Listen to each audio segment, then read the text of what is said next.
All right, how's everybody doing? My name's Mike. We got Miss Mia with us today. And today we're outside. You can hear there's crickets going, you can hear lawnmowers going, and it's very good for the dog to get outside. An anxious dog is going to be more hyped up when they come outside. As soon as you come outside, dogs are very aware that this is where things happen, is outside. They're aware that there's other people and you do not have control over those people and other dogs, right? So it's very important to practice outside and get the dog healed and get the dog desensitized to what's happening out here, because it can be very overwhelming for them.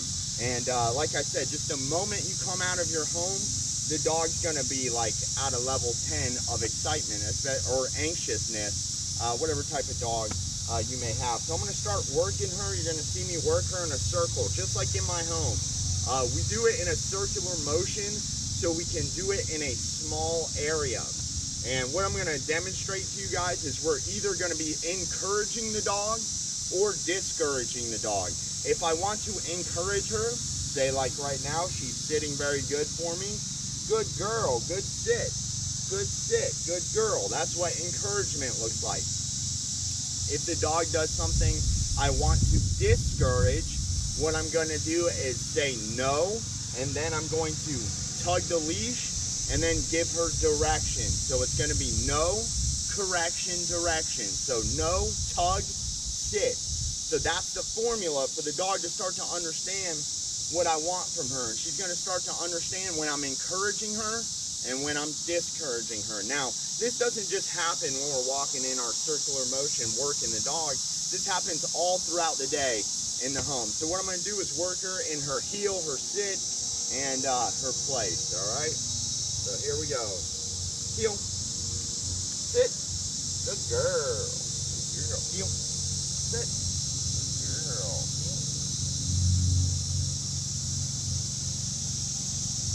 Good girl. Sit. Good girl. Sit. Good. Sit. Good. Good. Good sit. So I keep my hand on top of her head when she's sitting so I can make that motion around her. That's keeping her still at the moment. Sit. Good girl. Heel. Sit. Good. Good girl. Heel. Anytime we come up to place, sit. It's just like a threshold. We ask them to sit. Place. Good girl. Good job, girl. Place. Atta girl.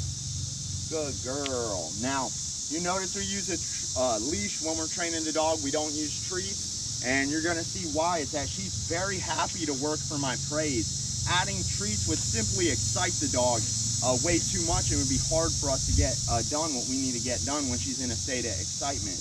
We want her in a state of calm. You see the yawning? That's a good thing.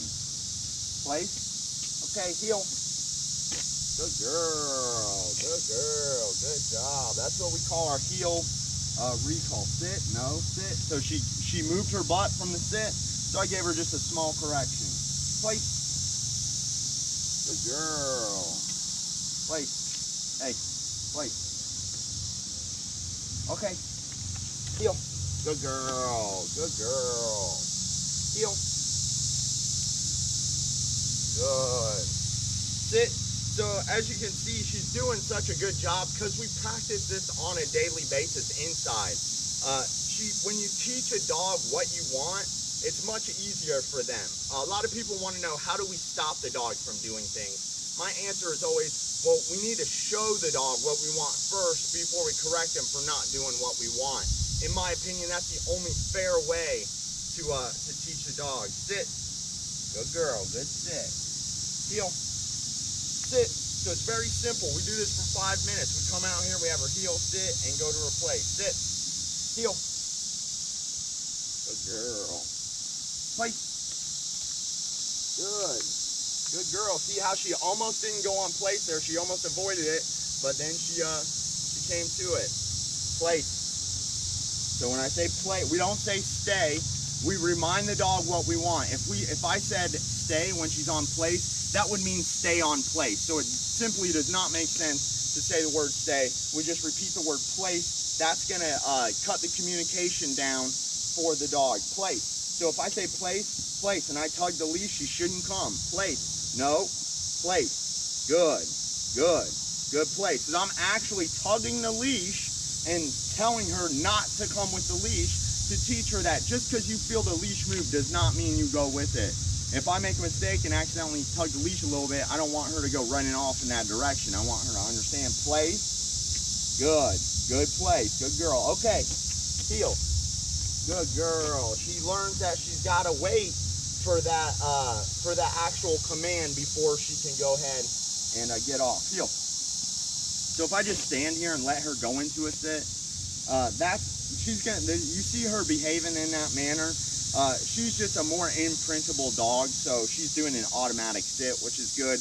That's what you want. If you work with your dog a lot, you're eventually going to get that because the dog's just used to sitting when you stop. So she's doing a really good job. It's very important to come outside and practice the daily routine, which is what you just saw, the heel, a sit, place, whatever your dog knows. It's what you want to practice every day if you want them to be good at it. You can't expect them to perform these things in a good manner if you're not practicing it every day with them. And they're definitely not going to perform it outside if you don't practice it outside with them.